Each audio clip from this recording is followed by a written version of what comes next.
Oh, it's very different to any other whiskey cocktails that I've had. Hello there and welcome back to another episode of Cocktails with Ciara. My name is Ciara and I am an Irish girl showing you how to make easy and delicious cocktails at home. So a couple of episodes back I made the classic cocktail known as a Negroni and I got quite a few requests to then make this cocktail because they are extremely similar. And the cocktail I'm going to be making today is of course the Boulevardier.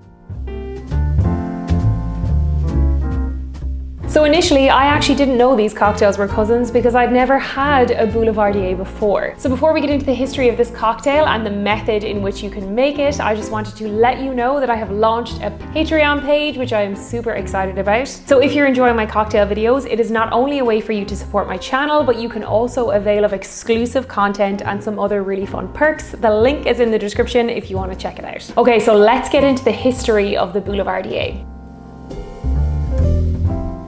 According to my research, the Boulevardier cocktail originated in the 1920s, so it is a very old cocktail. It is approximately 100 years old, which is really worth noting that we are still drinking cocktails that were created 100 years ago. So apparently the Boulevardier was concocted in Harry's New York bar, which was based in Paris. So the story goes that Harry himself cooked up this cocktail for his friend, a well-known socialite called Erskine Gwynne.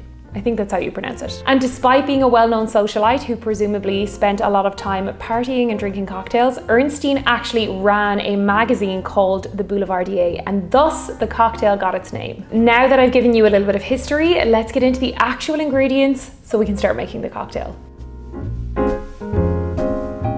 Similar to its cousin the Negroni, the Boulevardier operates on a really easy ingredient ratio. It is basically 1 to 1 to 1, so it's impossible to forget. As I said, this is a bourbon-based cocktail and I have a fresh bottle of bourbon that I am very excited to open. So I recently picked up a bottle of Maker's Mark Kentucky whiskey and that is what we're going to be using today. Now you may have heard me say this before, but I am on a little bit of a voyage of discovery when it comes to bourbons and American whiskeys in general, and it's a journey that I have to say I'm really enjoying. I was in a Tri-Channel video recently where we were sampling different bourbons and I was really excited to learn that Kentucky is a limestone region. My hometown of Galway, which borders on County Clare, is also a limestone region and it actually does beautiful things for the water in that area, and apparently that is one of the main reasons why Kentucky bourbon is so delicious. So I am very excited to be featuring it in this video. For our other two main ingredients, we have a sweet red vermouth. I'm going to be using Lillet, and then we also have Campari, which is an Italian bitters. Much like the Negroni, the inclusion of Campari in this cocktail makes it a classic aperitivo drink. An aperitivo is a drink that is typically drank before dinner. It is a great one for settling the stomach and getting it ready for a big meal. So for a garnish for this cocktail, we are going to be using an orange twist. I have some fresh oranges here, and we're also going to be using something that I am so excited because it took me so long to get these, and it is of course the Luxardo Maraschino Cherries. I am so excited to try these. I have definitely had them in cocktails before, but I've never had them in my own house before. I tried to track these down in nearly every supermarket in my area and I couldn't find them, so I got them online and I'm very excited to include them. I'm probably gonna go a little heavy on the cherry garnish because of it, but I'm sure you'll forgive me that. Now that I've given you the ingredients breakdown, I feel like I've done quite enough talking. Let's actually make the cocktail. Okay, let's go ahead and start with the bourbon. I'm so excited that I finally get to break this wax seal. How cool! I've never bought a bottle of alcohol with a wax seal before. I know it's kind of Maker's Mark's thing, but I'm really excited to finally be able to open it. Oh my God, so satisfying. So I'm gonna go in with 45 mils of each ingredient. And of course, I'm gonna be trying this bourbon before I put it in the shaker. Oh my God, that noise is amazing. It smells really good. Let's launch it.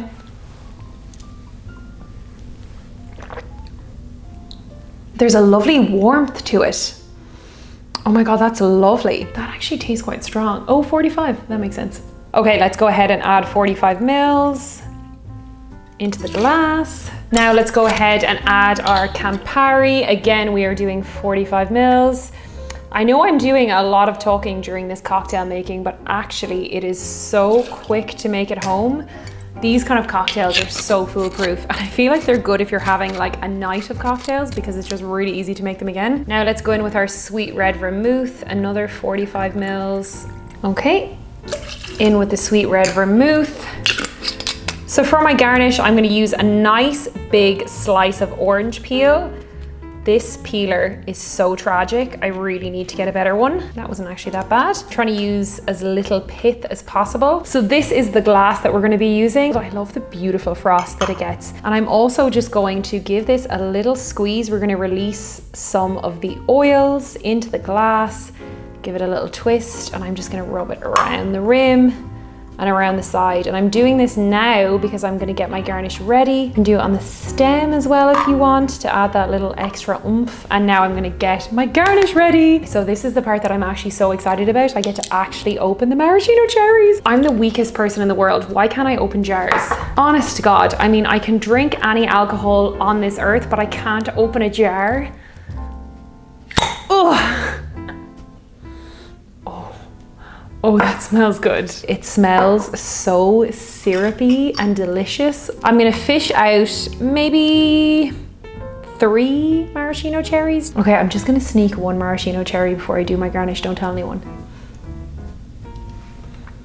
I'm gonna do 2 to 3 cherries for my garnish. I'll see how far I get. I don't want too much syrup on them. Oh my goodness. These are next level. If you are a fan of making cocktails, they're so good. So I'm gonna go through here. Look at this garnish. Oh my God, it's so pretty. So now that we have prepped our garnish like the good little cocktail maker we are, we're gonna add ice. I'm gonna stir it for about 15 seconds. Now we're gonna strain it in, add our garnish, and we are officially done. Look at that color. Oh, will we get a full, oh my God. Oh, you couldn't have gotten a better pour. All right, now that it's done, the garnish is ready. Oh my God. It looks so beautiful. This is probably one of the most visually appealing cocktails that I think I've ever made. I am very impressed with how she looks. I still can't believe I've never actually tried a Boulevardier before. So if you'll join me over on my Dr. Evil chair, I can actually try it and let you know what I think. Back in the Dr. Evil chair, I am dying to try this. Having made a Negroni so recently, I'm really curious to see how the bourbon actually changes the taste of the drink. Also, my garnish is a little bit different as well, so I'm curious to see if that actually changes anything. Anyway, let's try it and I'll tell you what I think.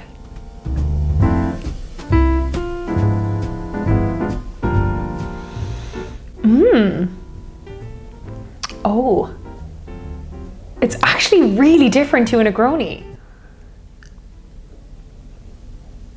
I think I way prefer it to a Negroni. I actually really like it. My garnish keeps moving, so I'm just gonna let her sit in the glass.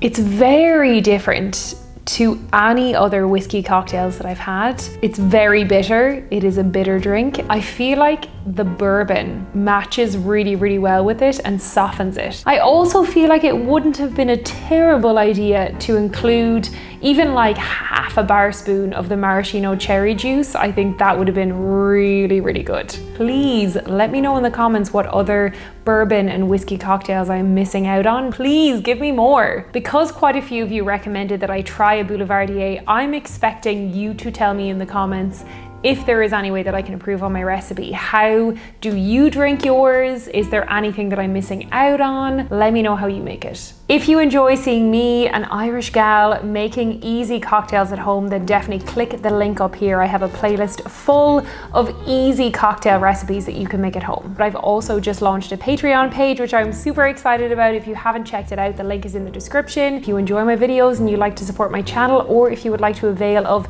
very exclusive content and the tipsy stuff that just doesn't make it to YouTube, you can check it out in the link in the description. And as always, if you enjoyed this video, you can click the thumbs up. That helps me out a lot. And if you have not already, what are you doing? Click subscribe. I upload new cocktail videos every single week. I also do Irish travel vlogs and various other videos that I feel like you will probably enjoy. Thank you so much for watching, and I will see you on my next one. Cheers!